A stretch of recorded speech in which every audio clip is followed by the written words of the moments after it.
Chegou a hora da decisão da Copa Libertadores para o Flamengo. Isso mesmo. Nas quartas de final, o Flamengo está ali na marca do pênalti e precisa desesperadamente vencer o Peñarol, nem que seja por vantagem mínima, para levar a partida aos pênaltis e ali contar com o goleiro Rossi, que já foi estatisticamente o melhor pegador de pênaltis do mundo. O Flamengo já está escalado pelo treinador Tite e a gente vai abordar aqui essa escalação. Ele parece ter mudado pouco o time. Será que mudou tão pouco assim? Vou explicar para você exatamente tudo o que o Tite pensou, de acordo com aquilo que a gente entende do trabalho dele e com as informações que a gente conseguiu coletar junto aos setoristas, especialmente a matéria do Fred Gomes. A gente vem aqui nesse vídeo para abordar esse jogo, essas escalações, e eu te convido também para assistir esse jogo escutando os meus comentários táticos. Lembra você que membros deste canal têm acesso à transmissão tática que eu faço dos jogos do Flamengo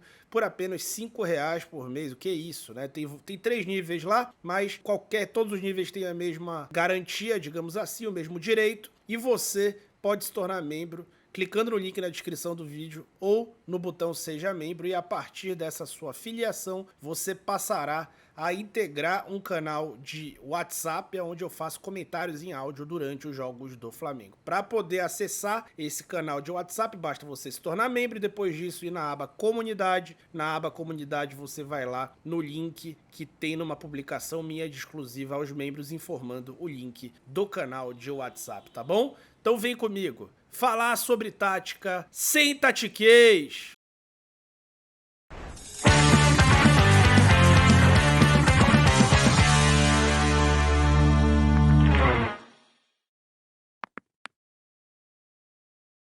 Pessoal, deixa o like porque esse vídeo vai pro saco na hora que o jogo começar, né? Então deixa o like no vídeo para que ele seja visto pelo maior número de pessoas antes desse apito inicial. O Peñarol vai para campo com o mesmo time que enfrentou o Flamengo no Maracanã. E eu já avisei vocês como que esse time joga desde antes daquele jogo. Se você quiser entender todos os benefícios ali e todas as fraquezas do Peñarol, basta você clicar no link que fica aqui no banner no canto da tela, tá bom? E é um time que fecha muito bem o meio, então o Flamengo precisa jogar pelos dois corredores. Esse é o grande desafio desse jogo. Grava isso que agora nós vamos pro campinho. Esse foi o time que iniciou o último jogo entre Flamengo e Peñarol. É time esse que tinha Pulgar e De La Cruz no meio do campo. Os dois juntos erraram 16 passes no primeiro tempo. De La Cruz errando 5 passes nos primeiros 15 minutos, inclusive o passe que gerou o contra-ataque para o gol do Peñarol. Pulgar vai ser sacado do time com justiça e no seu lugar entra o Léo Ortiz, também com muita justiça. Aliás, é um absurdo, né? O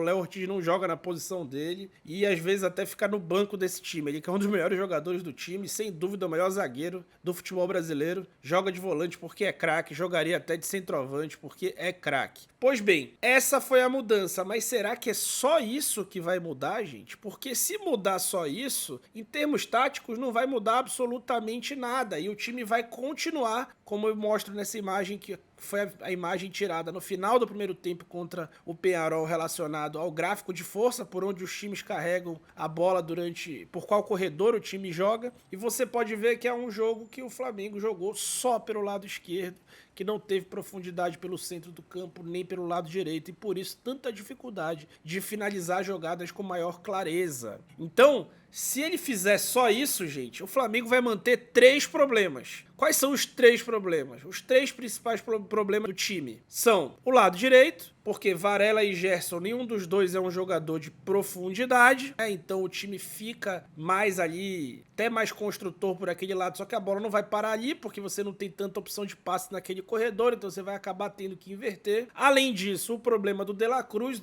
jogando por dentro, eu falo isso desde a época da boa fase, da ótima fase, do encantamento com ele, do encantamento com o time que sofria poucos gols. O De La Cruz jogando por dentro, ele arrisca muito passe, ele dá muito passe por infiltração e erra muito passe, além de se deslocar demais, fica ali, quando acerta, maravilha, é craque, é gênio, mas quando erra, expõe demais o time e o Flamengo tem que vencer, mas não pode sofrer gol, gente, porque senão tem que fazer mais e mais gols, o que não é tão provável jogando fora de casa num caldeirão como é o campeão del siglo. Então, o De La Cruz jogando por dentro, junto com um volante que se desloca pouco, como é o caso do Ortiz, como era o caso do Pulgar também, é um grande problema. Então, se ele fizer isso, ele vai manter também esse problema. Além do terceiro problema, que seria o Gonçalo Plata jogando pelo lado esquerdo. Ele é canhoto, mas ele é do tipo de canhoto que gosta de cortar para dentro, tem ótima finalização, joga melhor com campo aberto do que com campo ali mais fechado, jogando com a perna dominante mais próxima da linha lateral.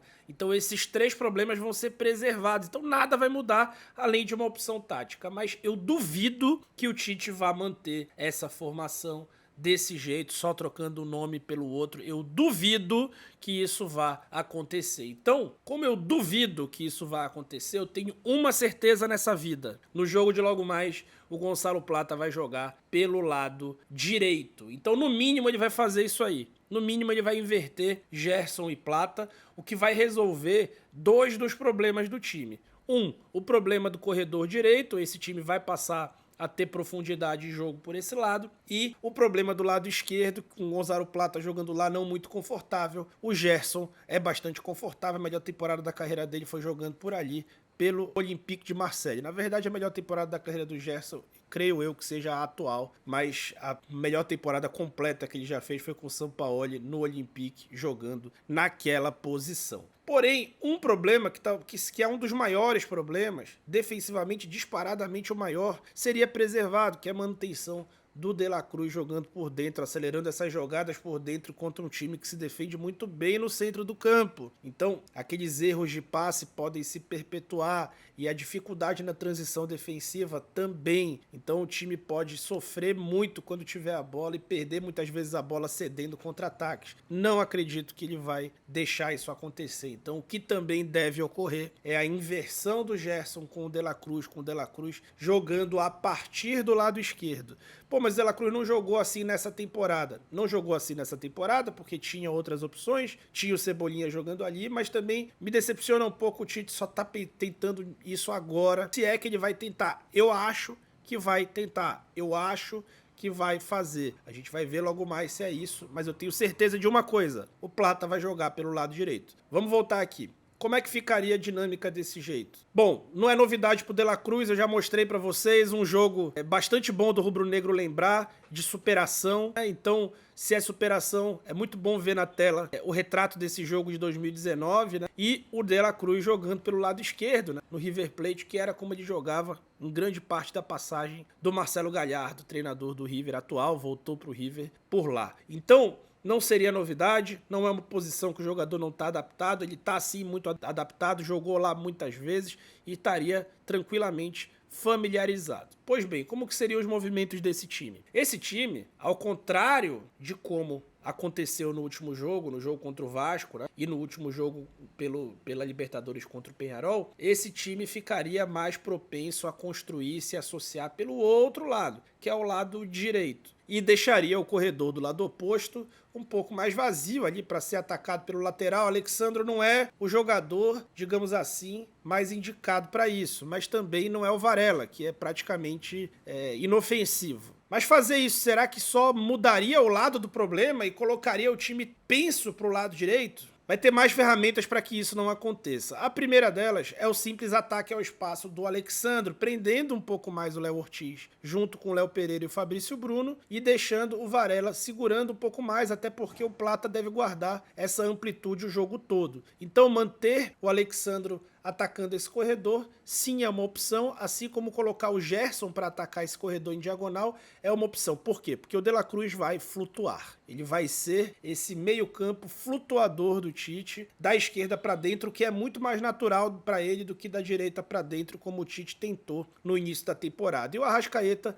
muito mais como um atacante, um segundo atacante, um meia mais agressivo, mais de entrada na área, que é como tem jogado a temporada inteira, especialmente nos jogos sem o Pedro. Outra opção, outra coisa que também vai acontecer para a ocupação desse espaço, é o Bruno Henrique baixar por ali, né? O Bruno Henrique que já tem feito isso nos jogos e que no primeiro jogo acabou ocupando o mesmo espaço do Plata em vários momentos. Nesse contexto, o Bruno Henrique ocuparia aquele espaço e o De La Cruz ocuparia o espaço dele, invadindo a área ali, com o Arrascaeta mais como um falso 9, tá? E isso também a gente vai ver em alguns momentos do jogo quando o Bruno Henrique cair para ocupar o corredor esquerdo. Nesse contexto, o Gerson ganha mais espaço para progredir no meio de campo e o Ortiz também. Por quê? Porque a linha de base fica praticamente íntegra durante a construção do time, sem deixar de ficar formada em nenhum momento, como acontecia na época de 2019 com o Jorge Jesus. Essa é a dinâmica que deixa o time um pouco mais próximo até, talvez seja a dinâmica mais próxima com a dinâmica daquele time de 2019. Para defender, esse time mantém as duas linhas de 4, inicialmente pode até defender com o Bruno Henrique pelo corredor, em algumas jogadas e em outras inverter com o De La Cruz, porque o De La Cruz é quem vai estar inicialmente naquela posição do lado esquerdo do campo. Resta a gente saber se o Tite vai executar completamente ou parcialmente essa estratégia que eu deduzi, mas deduzi a partir de bastante estudo dele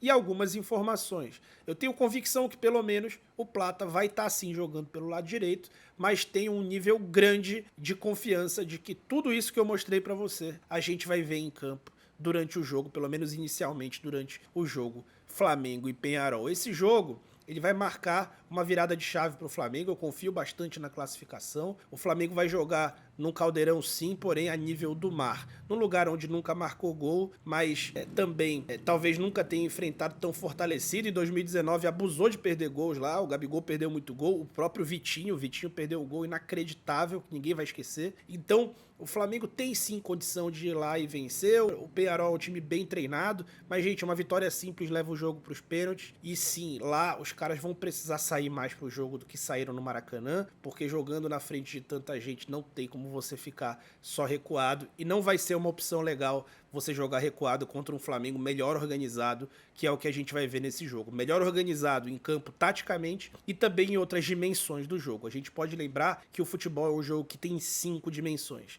Ele tem a dimensão tática, que sem dúvida vai melhorar para essa partida por conta da ocupação melhor dos espaços, especialmente do lado direito. Ele tem a dimensão técnica, que pode estar melhor, especialmente tendo os jogadores nas suas posições mais adequadas. A dimensão física, que sem dúvida vai estar muito melhor para o Flamengo nesse jogo do que no último, porque ele não joga uma partida com esses jogadores desde a última partida, então 7 dias entre um jogo e outro, o time vai estar mais inteiro fisicamente, mais capaz de vencer disputas. Emocional, que o time está mais focado e ele está mais mobilizado para essa partida, então a água bateu naquele lugar e os jogadores precisam mostrar algo para não aceitar um fracasso numa temporada que demonstrava ser tão promissora. O ambiente vai estar por conta deles. Então, é claro que essa vantagem não tem muito como o Flamengo tirar da atmosfera deles. Porém, se condicionar o jogo no início, fizer gol, fizer um segundo, quem sabe, essa pressão vira para o lado de lá. E aí, as outras vantagens tendem a aumentar. Resta a gente entender o que vai acontecer dentro de campo. O jogo de futebol, ele não é um ambiente controlável, ele é um ambiente caótico, holístico e cheio de incertezas. Para combater essas incertezas, um pensamento positivo pode ajudar. Tá bom? Deixa o teu like, se inscreve no canal e não se esqueça que membros do canal escutam os meus comentários táticos durante todos os jogos do Flamengo. Seja membro e escute os meus comentários durante a partida de logo mais, tá bom? Muito obrigado e eu fui.